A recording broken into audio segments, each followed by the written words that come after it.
Hola hermanos, buenas tardes, bienvenidos sean todos ustedes, ¿verdad? Cada uno de ustedes, el Señor, ruego para que le haya puesto en su corazón la necesidad de esta reunión, ¿verdad? Para comentar, para escudriñar, para poder, amados hermanos, juntos, que este siervo solamente sea un instrumento del Señor para que juntos exploremos las verdades que el Señor ha puesto aquí en su palabra.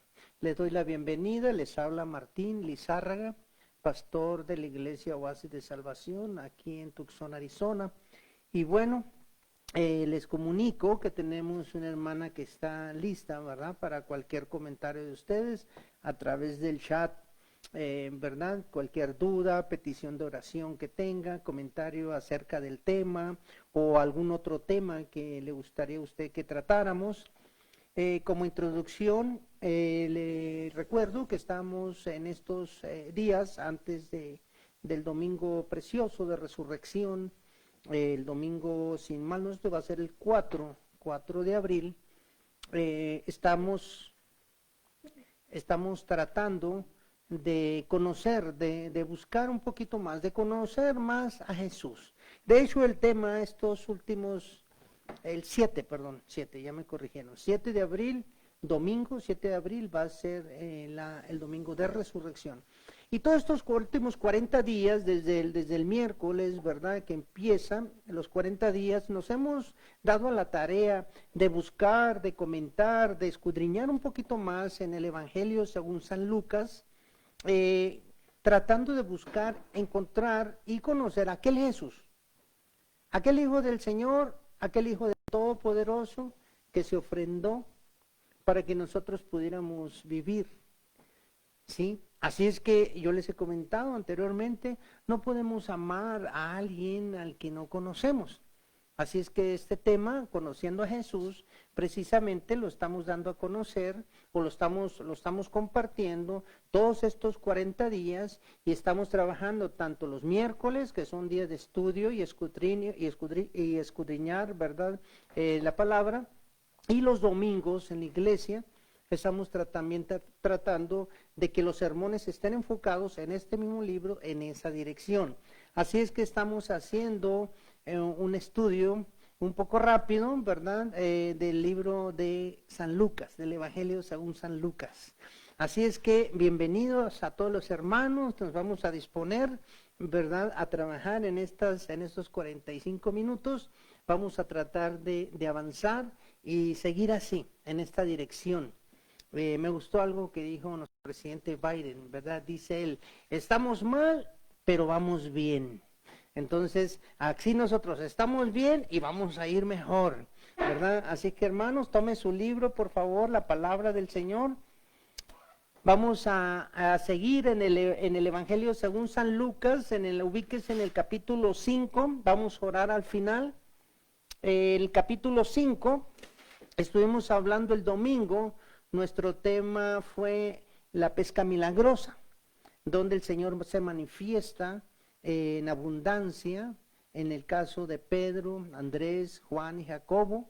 De hecho, esa pesca abundante fue una manera de manifestar su poder, su gracia y misericordia, ¿verdad? Y así se rindieron a sus pies aquel día los primeros 4 discípulos, aquellos que estuvieron dispuestos a dejarlo todo, ¿verdad? Así dice en el capítulo 5, versículo 11, dice, y cuando trajeron a tierra las barcas, dejándole todo, le siguieron. O sea, amado hermano, estos son los primeros 4 discípulos que el Señor ha llamado para la obra maravillosa de adoctrinar a su iglesia.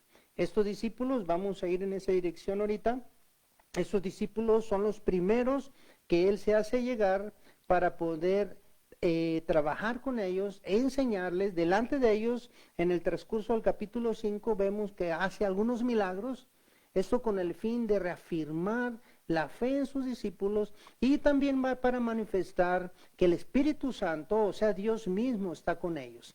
Él está tratando, ¿verdad?, de mostrarse al pueblo. Él está tratando de no solamente ser un rabí o un rabino común y corriente, sino que está tratando de ir en la dirección de que Él es el Mesías, de que Él es el enviado, de que Él es el Cristo de Dios. Así es que Él hace algunas sanaciones, sana a un paralítico, sana a un leproso. Esos discípulos se van afirmando, Él los está educando en ese trayecto, ¿verdad? Los está adoctrinando, los está entrenando, y así llegamos hasta el capítulo 5, versículo 22, donde va a llamar al quinto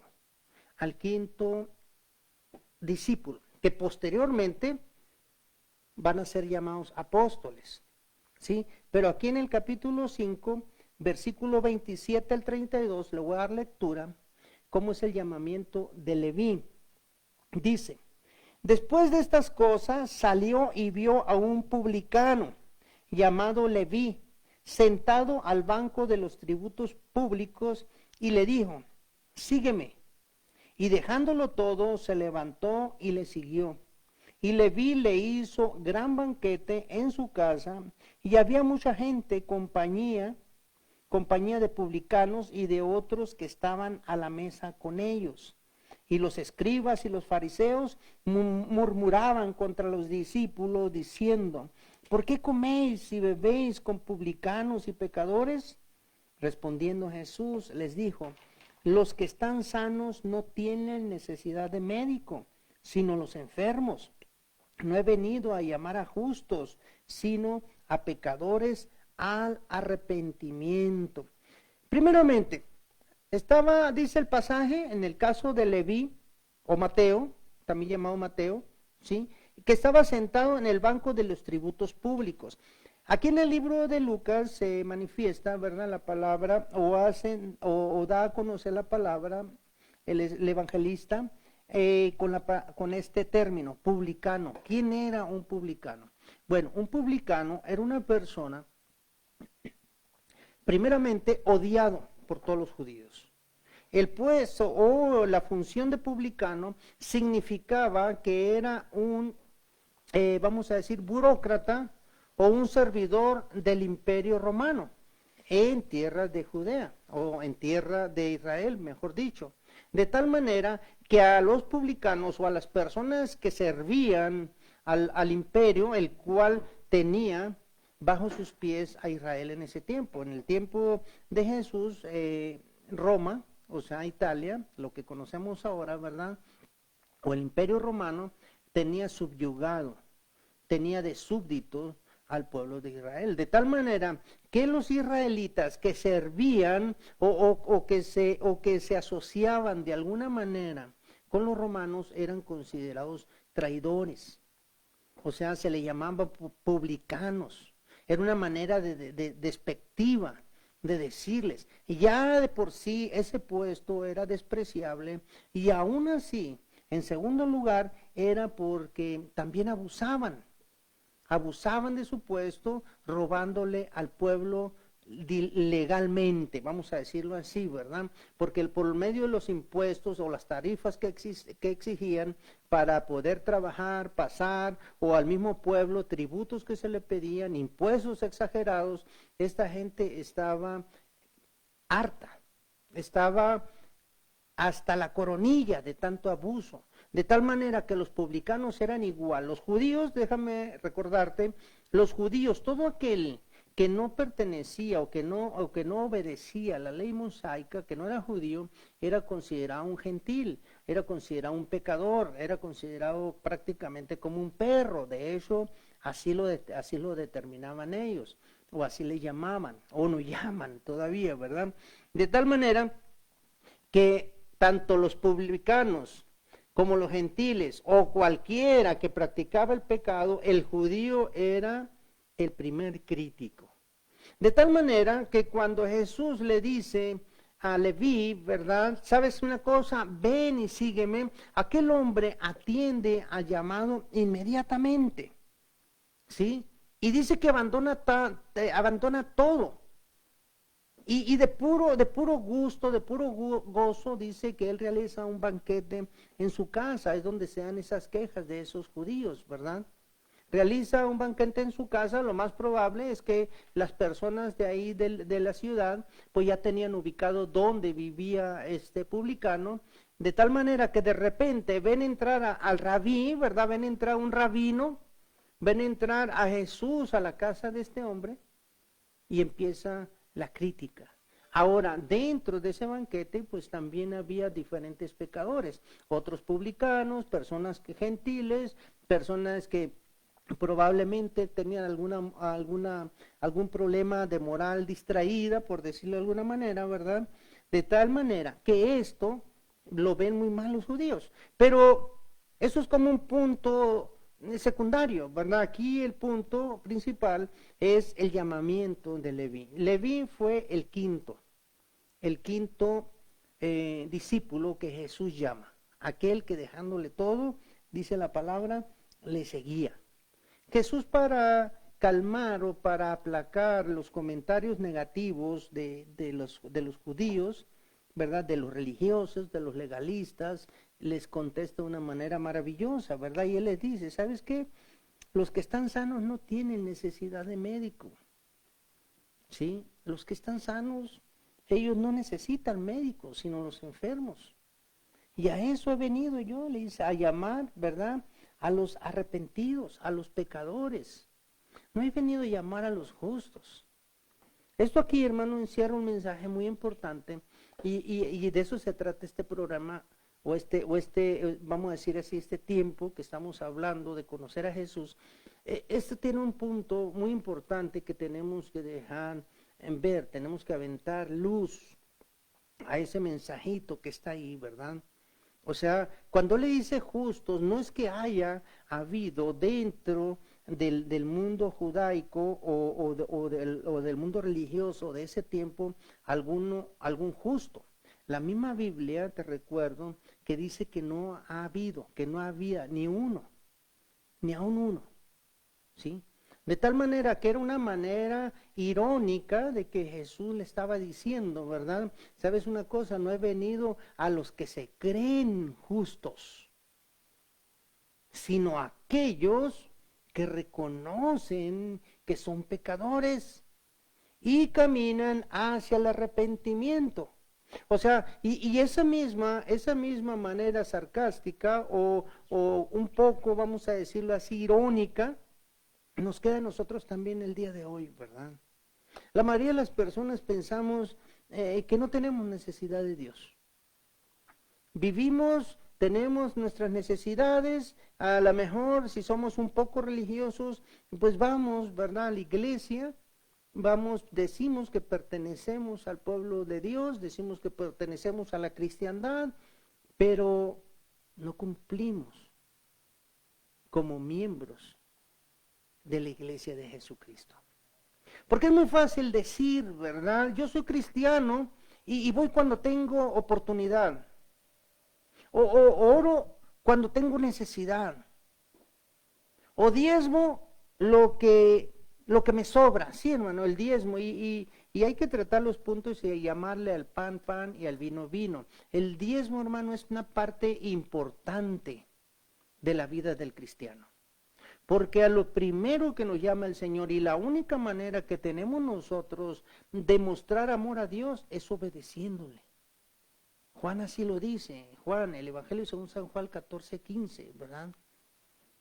Si me amas, guarda mis mandamientos. El diezmo es un mandamiento, es una ordenanza. De tal manera que aunque a muchos no les guste que se trate este punto, hermano, es necesario. Eso es parte integral de la vida total de un cristiano. El diezmo, la oración, la lectura bíblica, la asistencia al templo, eso tiene que contribuir de una manera general a la vida de una persona que se dice cristiano. De tal manera, ¿verdad?, que nosotros, así como hizo los primeros 4 discípulos, ¿verdad? Pedro, o Simón Pedro, Andrés su hermano, Jacobo y Juan, y ahora Leví, ¿verdad? Dice, dejándolo todo. ¿Dejamos tú y yo, hermano, todo por seguir a Jesús? Porque esto es parte de conocerlo. Esto es parte de llegar a festejar, ¿verdad? La resurrección el día 7 de abril. O sea, es parte. ¿Cómo me voy a gozar yo? ¿Cómo voy a estar de fiesta? ¿Cómo voy a estar contento ese domingo maravilloso, ¿verdad? Porque es ahí donde Jesús derrota la muerte. ¿Cómo voy a llegar yo gozoso si no creo? O si digo que creo y mi corazón, ¿verdad? No acepta eso, es de los dientes para afuera, porque oro cuando tengo necesidad, voy al templo como si tengo chance, diezmo lo que se me antoja.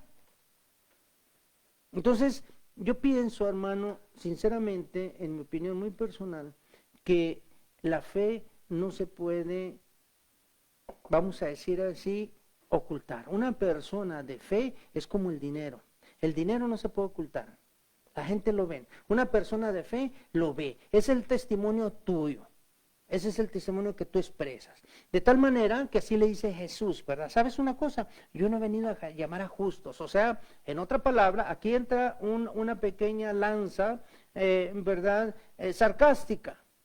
Es decir, a los que se creen justos, sino a pecadores, o sea, al que admite, yo estoy mal, ¿ok? ¿A qué? ¿A qué vino a llamar a los pecadores? Al arrepentimiento. De tal manera, ¿verdad? Que aquí nos deja una visión clara. Ahí llama a Mateo, y Mateo le deja todo, o deja todo, sigue a Jesús, hace ese banquete de gozo, de fiesta, ¿verdad? Y llega a ser uno de los seguidores más fieles de Jesucristo, llega a ser uno de los apóstoles. Ahorita vamos a ver, ¿verdad? Que no es lo mismo ser un discípulo que ser apóstol. Y para esto, querido hermano, te voy a llevar al capítulo 6, ahí adelante. Después de que llama a Leví o a Mateo, ¿verdad? Hace responde algunas preguntas.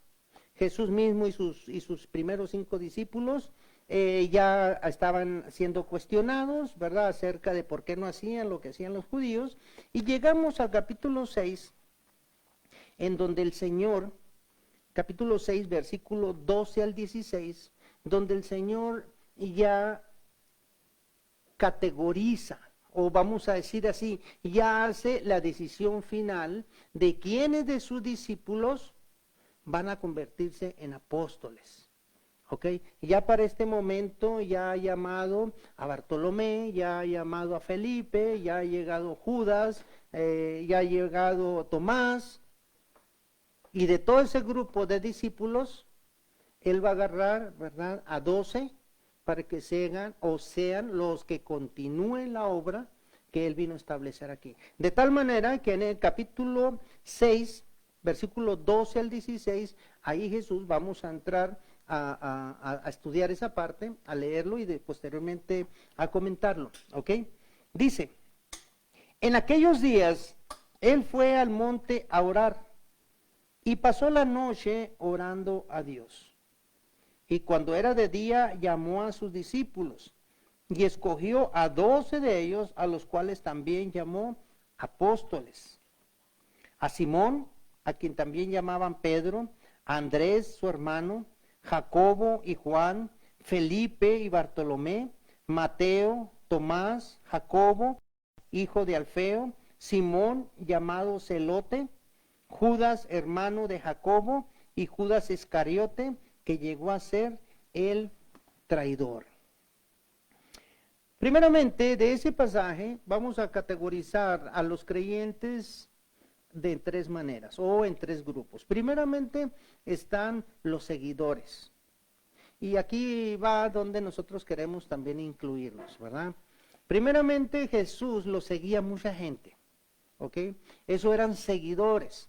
Personas hasta cierto punto oportunistas que buscaban algo de Jesús. Estaban los seguidores que buscaban algún milagro, que buscaban inclusive ser alimentados, y estaba dentro de los seguidores enemigos de Jesús. O sea, lo seguían estas personas con el afán de encontrar alguna falla, con el afán de encontrar algún problema para hacerlo público y desprestigiar el ministerio que en ese momento Jesús estaba iniciando, ese momento revolucionario que vino a cambiar, a partir el mundo de un antes de Cristo y después de Cristo. Había dentro de sus seguidores, inclusive esos enemigos, por ejemplo, escribas, había también saduceos, había fariseos, ¿sí?, que lo estaban siguiendo nada más para encontrar fallas, o sea, para criticarlo, para desprestigiarlo. De tal manera que de ese grupo que seguía a Jesús, vamos a categorizar tres. Primero, los seguidores en general. Después, los discípulos, ¿sí? Y para hacer eso, ¿verdad? Vamos a decir, ¿quién es un discípulo? Bueno, un discípulo es el que ha decidido aprender de su maestro. Un discípulo es aquel que sigue al maestro. Un discípulo es aquel que obedece en todo al maestro. O sea, están los seguidores generales, están los discípulos y Jesús por último hace una última selección a los cuales le llama apóstoles, ¿sí? Primeramente vamos a ver de ese pasaje, hermano, en este tema de conociendo a Jesús, vamos a ver en ese pasaje, ¿verdad?, una enseñanza muy clara que nuestro Señor Jesucristo nos está enviando. En eso consiste estos estudios, en aprender, en absorber lo que Jesús hacía, por qué lo hacía, cuándo lo hacía, con qué intención lo hacía, ¿sí? Y primeramente una enseñanza muy clara en estos 4 versículos que acabamos de leer, versículo del 12 al 16 del capítulo 6, vamos a encontrar, ¿verdad?, que lo primero que hizo Jesús antes de hacerse llegar de ese grupo escogido, ¿qué hizo, hermano? Oró. Dice, en aquellos días él fue al monte a orar y pasó la noche orando a Dios. Amado hermano, no fue y oró, o como nuestras oraciones, ¿verdad?, mañaneras. Sí, Señor, gracias por haber permitido abrir los ojos. En tu mano me pongo. Amén. ¿Verdad? O cuando vamos a comer, Señor, gracias por estos alimentos, en el nombre de Jesús, ¿verdad?, lo recibo. Amén. ¿Sí? No, él no oraba al vapor como nosotros oramos, ¿verdad? Él se apartó, o sea, no solamente se quedó en el grupo, sino que él se aparta a un lugar en donde nada lo pudiera distraer. Y pasa toda la noche, ¿verdad? Ahí lo dice la palabra, y pasó, o sea, gastó todo ese tiempo durante la noche orando a Dios. ¿Cuál era el motivo de la oración de Jesús en este momento? La selección de sus 12 apóstoles. Esto indica, hermano, tanto tiempo orando, ¿verdad?, para pedirle al Padre esto indica otra enseñanza maravillosa que es la dependencia de Dios. Jesús era hijo de Dios. Y nosotros, y tú y yo, somos adoptados en la familia divina. Y aún así, nosotros no hemos aprendido, no nos hemos disciplinado a pedir del Padre la anuencia o la negación de cualquier acción o cambio en nuestras vidas que vamos a hacer. O sea, nosotros prácticamente no dependemos del Padre porque no tenemos esa oración, decimos. Y aquí es donde hay que conocer al Maestro para aprender de Él. Nosotros tenemos que ser discípulos, no tenemos que ser seguidores. No tenemos que decir, no voy a fulana iglesia porque no me gustó el pastor, no voy a fulana iglesia porque me cayó gorda la esposa del pastor, el hijo, la hija del pastor. O sea, no seríamos seguidores del montón. Si a usted le cae gordo, no le cae gordo, le gusta o no le gusta su pastor, pero el alimento que sale de esa boca del pastor lo llena a usted. La palabra de Dios que sale de ese hombre, usted no va a ver al hombre. Usted va a recibir el mensaje que ese hombre va a dar de parte de Dios. No importa lo que él sea, aquí no es importante eso. Así nosotros, ¿verdad?, tenemos que depender de Dios hasta para buscar una iglesia, para comprar una casa, para casarnos, para ir a la escuela, para hacer cambios en nuestra vida, tenemos que gastar tiempo en el Señor. Esa es la segunda enseñanza que nos manda en este pasaje, ¿verdad? Primero oración y después pasar tiempo para llevarle a Dios el plan y ver si ese plan se sujeta al de Él y Él nos va a contestar, te lo aseguro.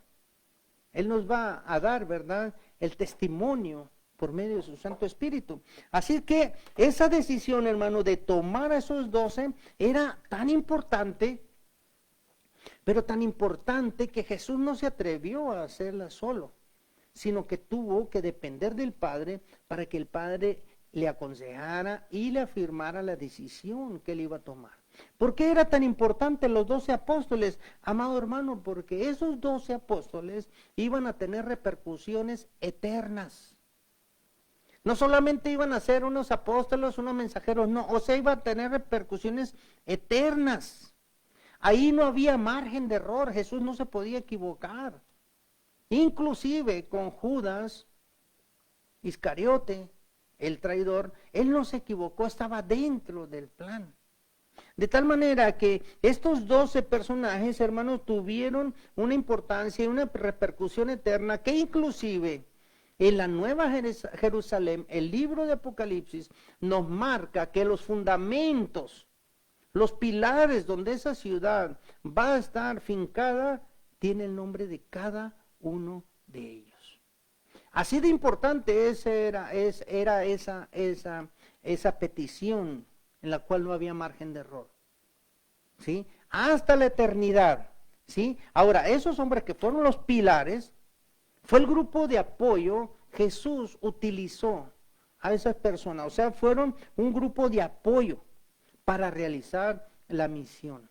Aquí otro enseñanza más, hermano. Nosotros tenemos que delegar, nosotros tenemos que compartir.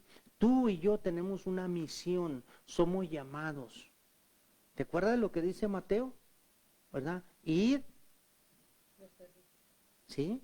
Nos manda a ser discípulos, o sea, nos manda a delegar lo que el Señor nos ha puesto en tus manos. Tú adquiriste, si eres un cristiano completo, tú adquiriste un compromiso cuando tú confesaste a Jesús como tu Señor y Salvador. De tal manera que tú tienes una misión, así como los apóstoles tenían que realizar una misión, seguir con la misión de Jesús, tú y yo la tienes. Una pregunta rápida, ¿hablaste de Jesús hoy ahora a alguien?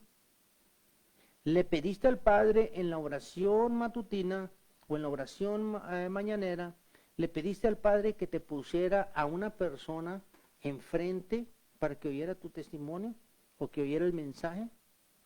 Digo, nada más te lo pongo ahí, no me contestes, ¿verdad? Vamos a ver, ¿verdad? Las tres categorías que hace Jesús, los seguidores del montón, y después cierne la canasta y llega un grupo de discípulos, y esos discípulos son simplemente aprendices de él.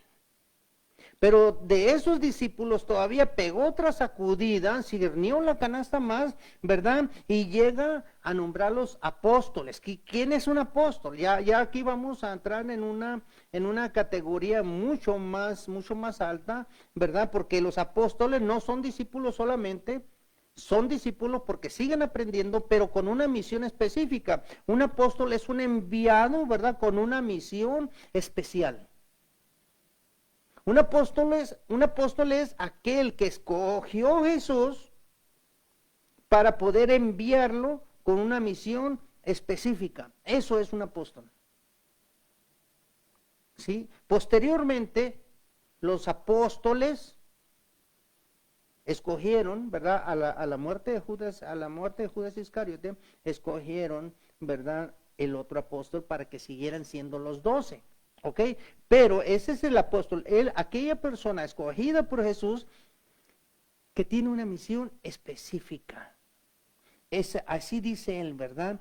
En aquellos días él fue al momento de orar, pasó la noche y cuando era día llamó a sus discípulos y escogió a quienes, hermano, a 12 de ellos y a los cuales también llamó como apóstoles.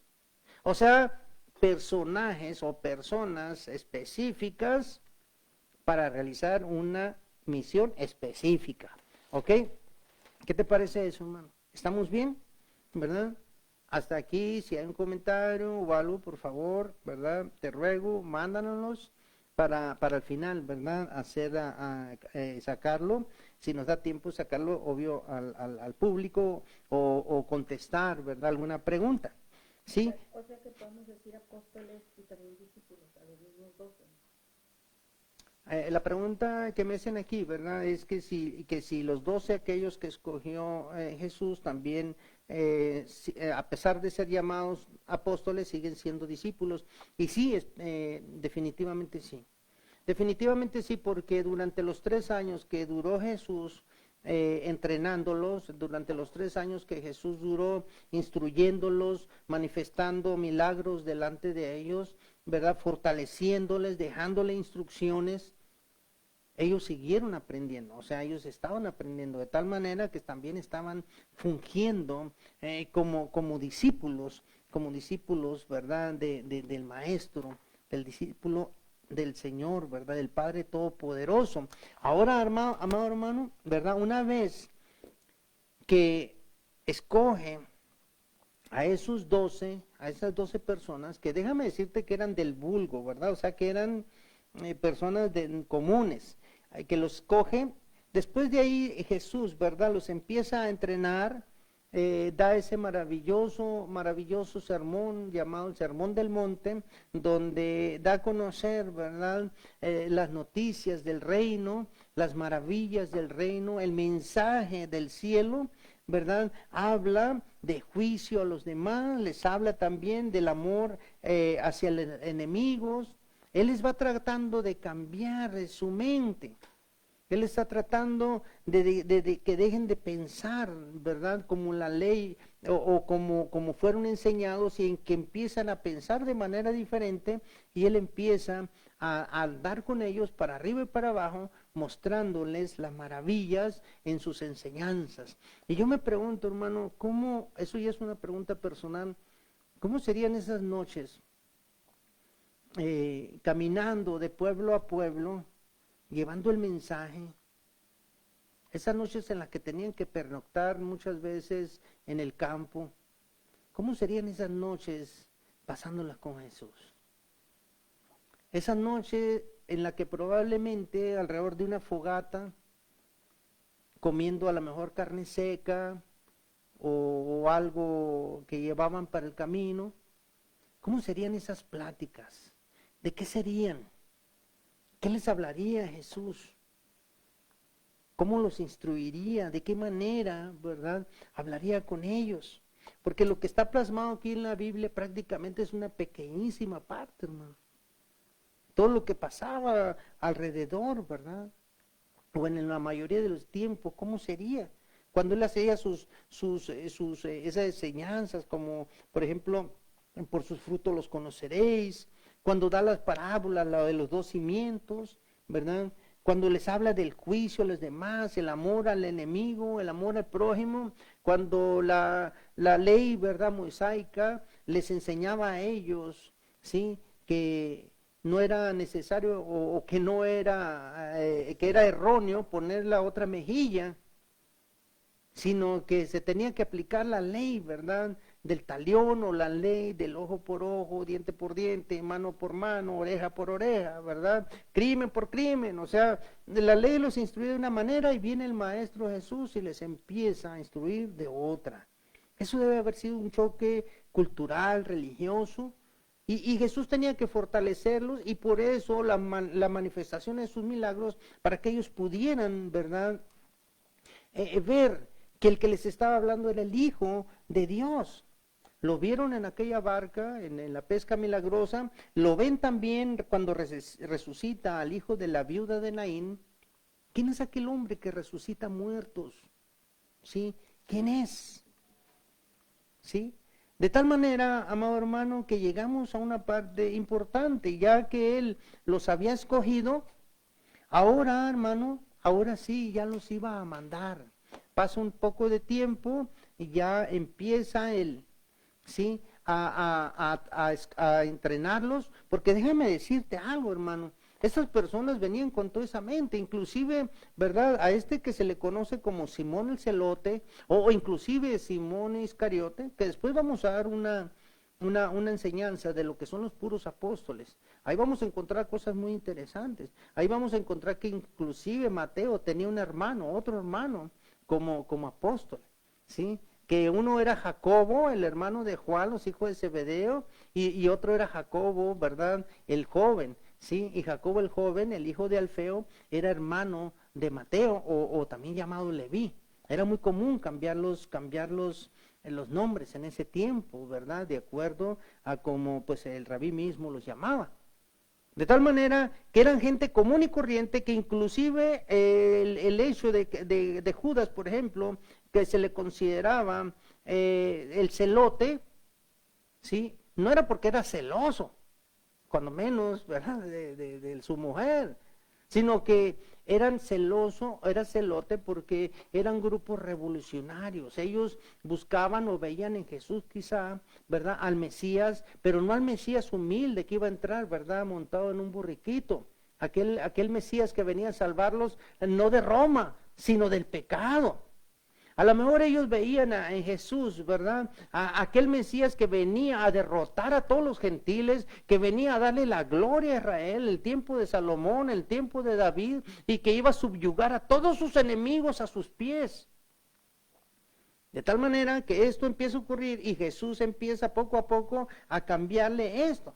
Eran gente del vulgo, era gente completamente, ¿verdad? Que no tenían ningún cargo, que no tenían ningún puesto, inclusive pues eran pescadores, unos, ¿verdad? Otro era publicano, o sea, colector de impuestos. Así es que eran gente común y corriente. Pero voy a llevarte a una escritura en el libro de Corintios, donde ya se habla de esto. Ya era necesario que eso ocurriera. Mira, la primera carta de Corintios, en el capítulo 1, versículo 26 al 29.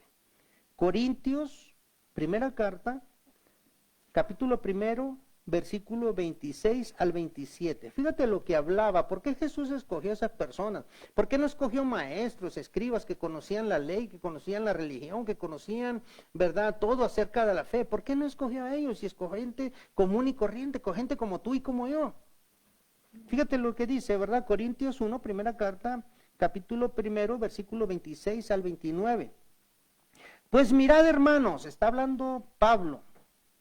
Pues mirad, hermanos, vuestra vocación, que no sois muchos sabios según la carne, ni muchos poderosos, ni muchos nobles, sino que lo necio del mundo escogió Dios para avergonzar a los sabios, y lo débil del mundo escogió Dios para avergonzar a lo fuerte, y lo vil del mundo y lo menospreciado escogió Dios, lo que no es, para deshacer lo que es. ¿Te fijas, hermano? Era necesario según el plan del Señor. Ahora, una vez que escoge a sus 12 apóstoles, entonces sí, dice, ahora sí los voy a enviar. ¿Sí? Dios, o el mismo Jesucristo, envía, ¿verdad? Porque Él, hermano, Dios no nos llama a interpretar, ¿verdad? ¿Por qué? O a cuestionarnos. Dios cuando nos llama, ¿verdad? Nos equipa. Pero no para que cuestionemos. ¿Qué quiere decir cuando nos equipa? O sea, nos da el Señor, ¿verdad?, las armas suficientes para realizar. Una vez que nos ha llamado al servicio, que nos ha llamado a la salvación, porque déjame decirte una cosa, toda alma, todo espíritu que es llamado a salvación tiene una misión. Nadie es salvado para hacer nada. ¿Ok? Una vez que nosotros somos salvados, el Señor nos equipa, o sea, nos da ciertos dones específicos para que nosotros contribuyamos con ese don para el engrandecimiento del ministerio de Jesús aquí en la tierra, o sea, la iglesia de Jesucristo. ¿Qué quiere decir esto? Que a uno nos va a hacer probablemente cantantes, a otros maestros, a otros, ¿verdad?, profetas bíblicos, que quede bien claro, ¿sí? A otros pastores, etcétera, etcétera. Ahí la Biblia nos da listas, que no son todas, pero nos da una idea. De tal manera que nos equipa para mandarnos a hacer la misión. Vamos a transportarnos al capítulo 9 del libro según San Lucas, el que estamos estudiando. Y ahí vamos a leer, ¿verdad? Del versículo 1 al 6. Vamos a hablar de la misión, de aquellos 12 que fueron escogidos, de todos los seguidores, después de los discípulos, y llegan los apóstoles. A ellos son enviados. Dice, habiendo reunido a sus 12 discípulos, les dio poder y autoridad sobre todos los demonios y para sanar enfermedades. Y los envió a predicar el reino de Dios y a sanar a los enfermos. Y les dijo, no toméis nada para el camino, ni bordón, ni alforja, ni pan, ni dinero, ni llevéis 2 túnicas. Y en cualquier casa donde entréis, quedad ahí, y de ahí salid. Y donde quiera que se os recibieren, salid de aquella ciudad, y donde quiera que no os recibieren, salid de aquella ciudad y sacudid el polvo de vuestros pies en testimonio contra ellos. Y saliendo pasaban por todas las aldeas, anunciando el evangelio y sanando por todas partes. Primeramente, hermano, la misión de los 12. No vamos a cuestionar, no vamos a preguntar, sino vamos a ir a compartir el mensaje de Jesucristo. ¿Cuál era el mensaje, verdad? El evangelio. ¿Cuál era lo que Jesús decía? Que Dios se había acercado, que Dios había tenido misericordia del hombre, ¿sí? Habían pasado en los días de Jesús, hermanos, 400 años en los que no había habido inspiración para escritos, vamos a decirlo así, ¿verdad? Bíblicos. No había habido milagros, no había habido manifestación del Señor. O sea, habían pasado algunas generaciones que no vieron ni conocieron de Dios. De tal manera que de esos 400 años de silencio, inmediatamente se manifiesta Dios a través de Jesucristo, primeramente a través de Juan el Bautista, llamando a arrepentimiento, viene Jesucristo y empieza a aventar o a decir o a compartir que la nueva verdad, ¿cuál es la verdad del Evangelio?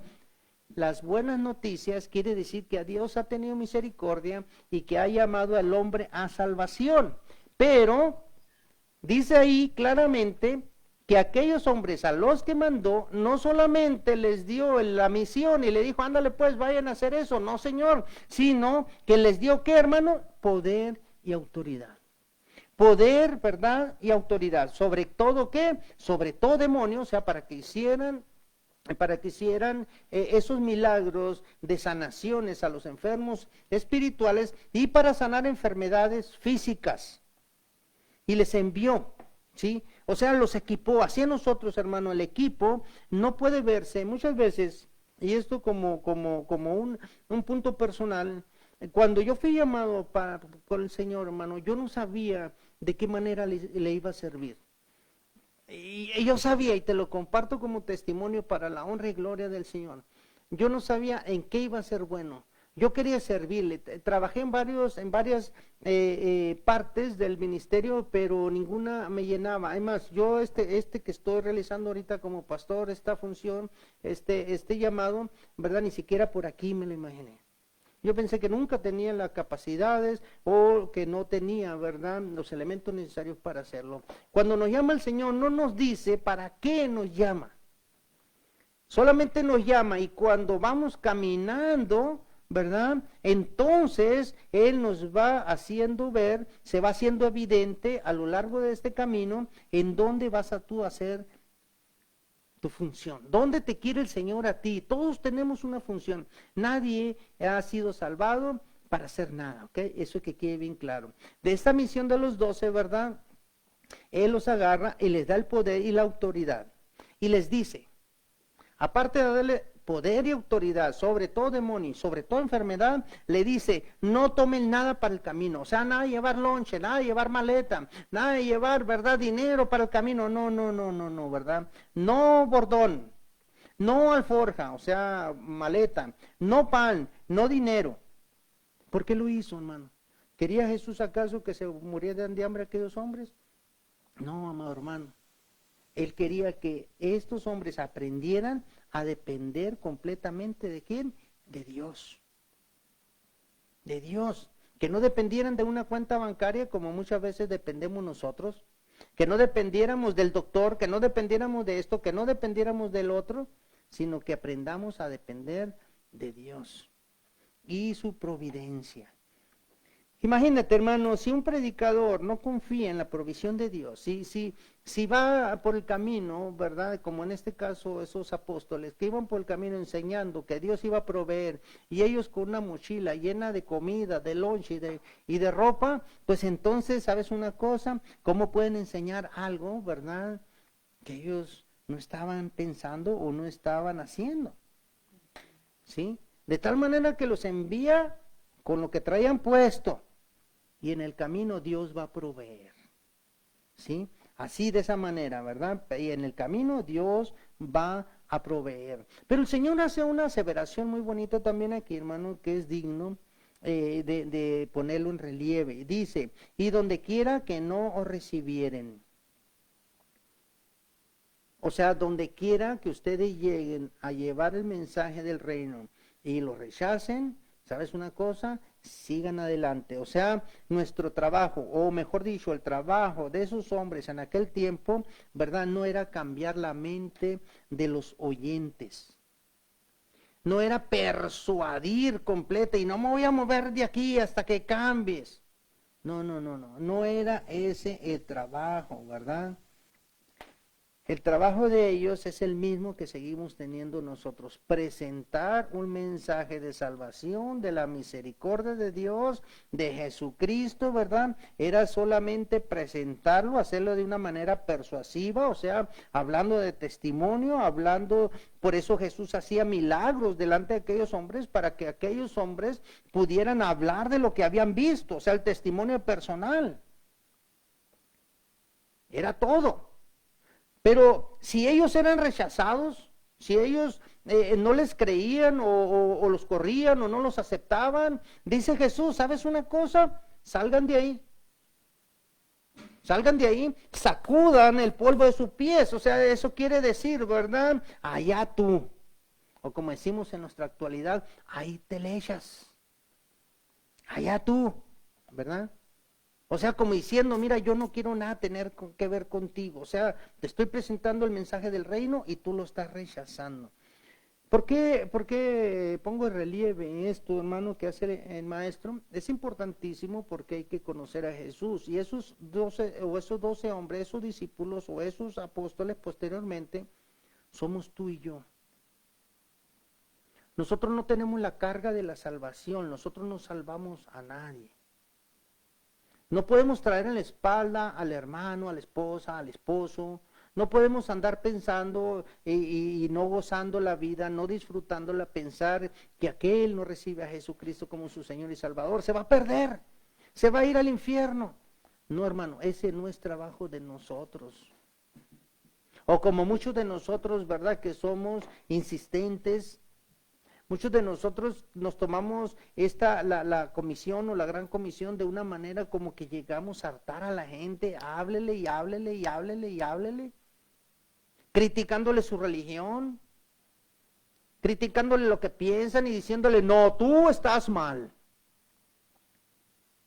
Tengo un hermano por ahí, hermano, que uno de los miembros, ¿verdad? Que gracias a Dios ahorita se está acercando a la palabra, que está acercándose a Jesús, que está yendo más constante a la iglesia, ¿verdad? Él, a otro hermano de más tiempo ahí, él le denominaba el sicario de la fe. O sea, ¿por qué el sicario de la fe? Porque en cuanto lo veía, hermano, era tú estás mal y debes de cambiar y tienes que aceptar a Cristo Jesús en tu corazón y sabes una cosa, te vas a condenar. No, hermano, no es así. El compartir el evangelio, el compartir las verdades divinas es con amor. Y dentro de amar a nuestro prójimo, respetarle. Llevar el mensaje y que el Espíritu Santo, aquellos que han sido llamados, va a descender, va a tocarlo y va a hacerse ese clic. Pero nosotros no somos responsables. ¿Sí? Y por eso le dice Jesús, ¿sabes qué? Sacúanse nomás los pies, ustedes sigan. ¿Sí? Ya para terminar y a manera de conclusión, hermano, antes de despedirnos, ¿verdad? Te voy a llevar a una parte muy bonita también de aquí, de este mensaje o de estos pasajes que estamos viendo, que se llama la transfiguración. La transfiguración. O sea, le voy a dar lectura, aprovechando lo que resta estos minutos. Déjame ver, faltan 10 minutos. A ver si lo terminamos, ¿ok? Dice, aconteció como, perdón, es Lucas capítulo 9,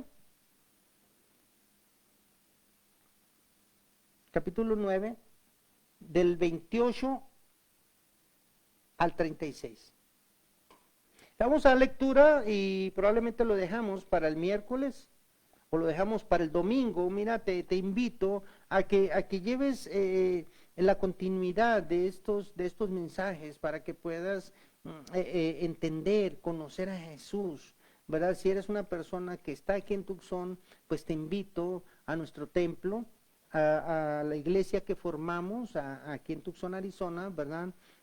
Ahí estamos nosotros por Speedway Boulevard y la Fort Avenue.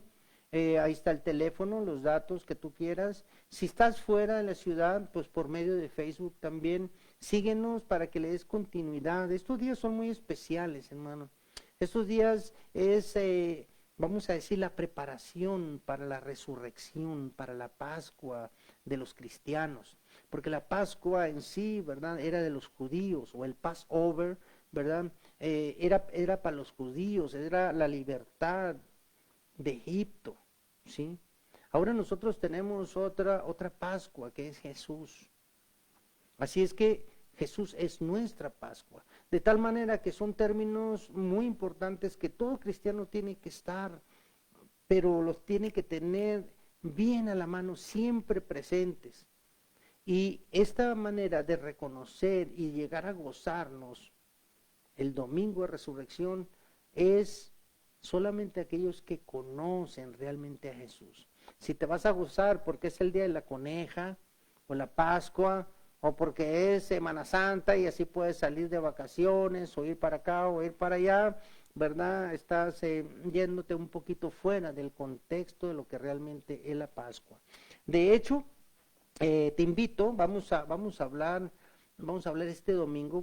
Tengo todo el programa continuo, no me dio el tiempo para acabar con la resurrección, pero si Dios lo permite y llegamos con vida al domingo, sí, vamos a hablar de la resurrección en el sermón de este domingo, ¿verdad? Así es que te invito a que le des continuidad. Si estás aquí, ¿verdad?, en Tucson, pues acompáñanos. Y si estás fuera de la ciudad, tenemos algunos hermanos que nos siguen fuera de la ciudad, inclusive fuera de aquí de Estados Unidos, en el otro lado, en México, ¿verdad? O en otro estado aquí en Estados Unidos, pues te invito a que por medio de Facebook, también busca nuestro canal de YouTube, también lo puedes ver, todas estas enseñanzas. Si por alguna ocasión o por algún momento o por alguna circunstancia tú no puedes verlo en vivo o como lo estamos transmitiendo ahorita, pues te vas al canal del YouTube y ahí lo puedes ver y ya con calma. Así que, hermano, por cuestión del tiempo lo voy a parar aquí. Te prometo que si el Señor nos da vida, este domingo vamos a estar hablando del mensaje de la transfiguración. Fue un pasaje, hermano, maravilloso, que tenemos muchos sermones que podríamos sacar de ahí, pero que pues desgraciadamente ahorita ya el tiempo nos ganó, ¿verdad?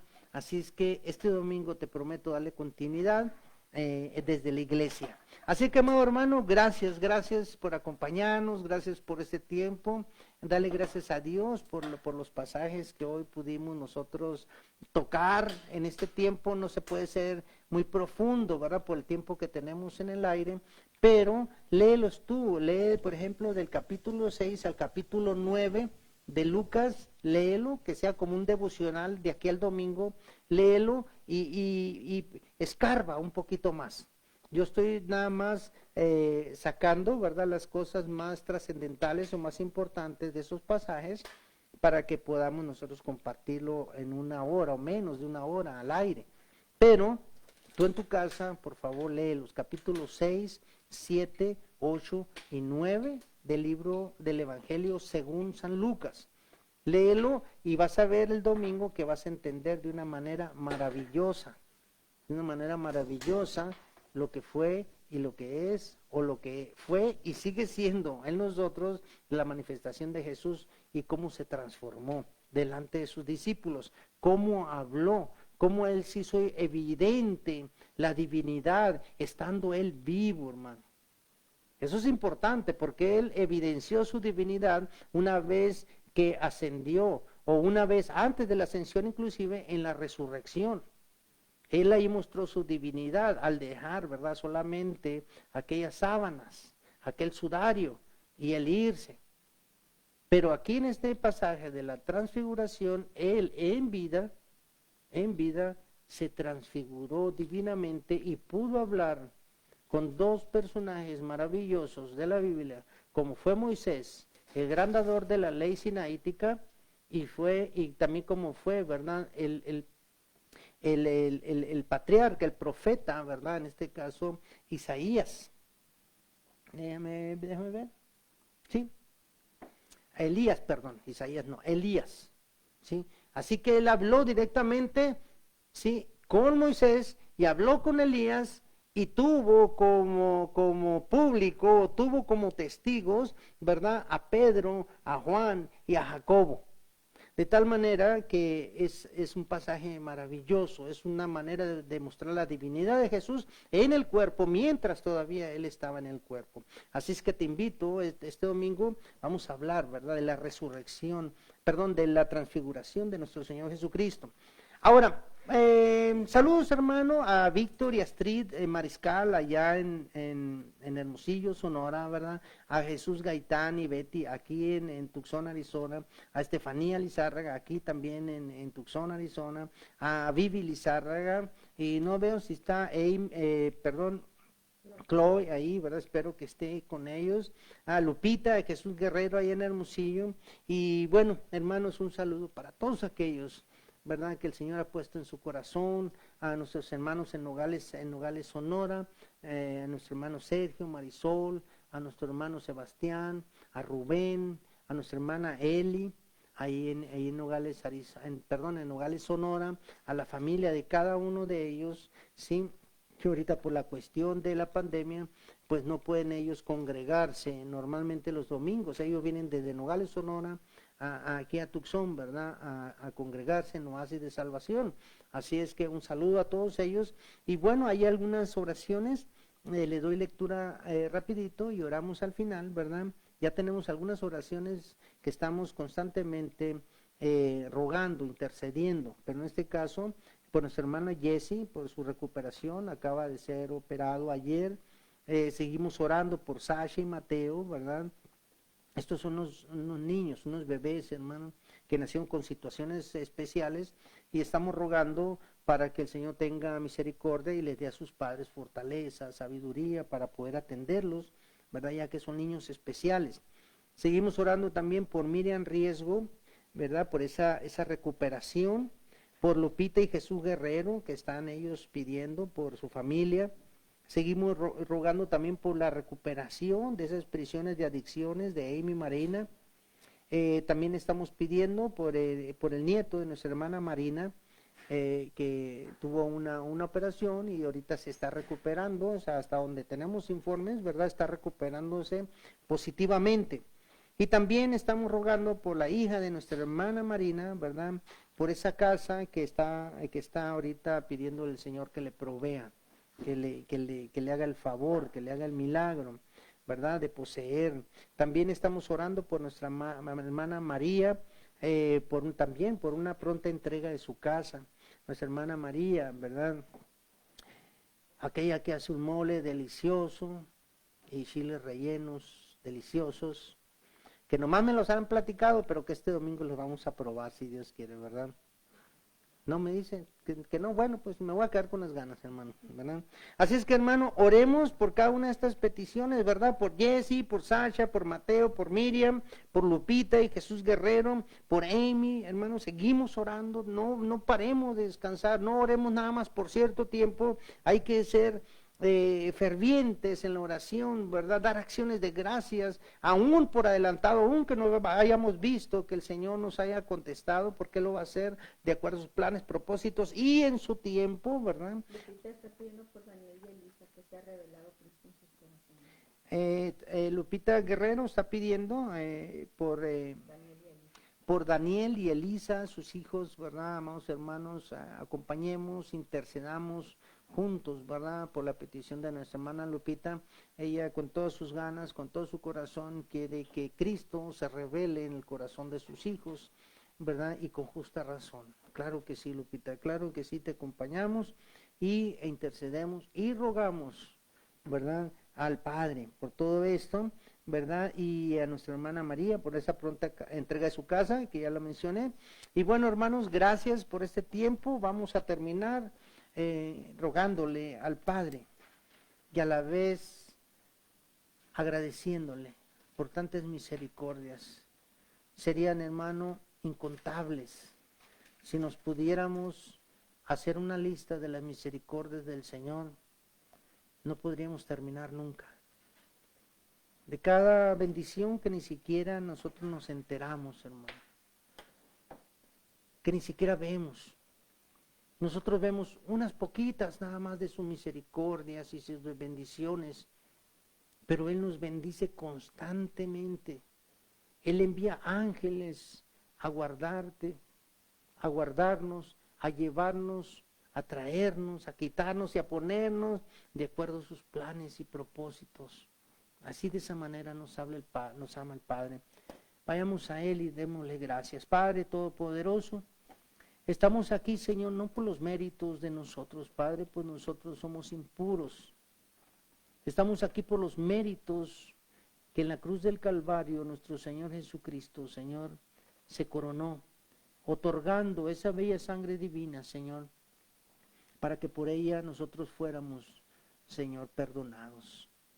Gracias por ese hermoso sacrificio de nuestro Señor Jesucristo. Gracias por ese mártir precioso. Gracias, Señor, por tanto amor, por tantas misericordias.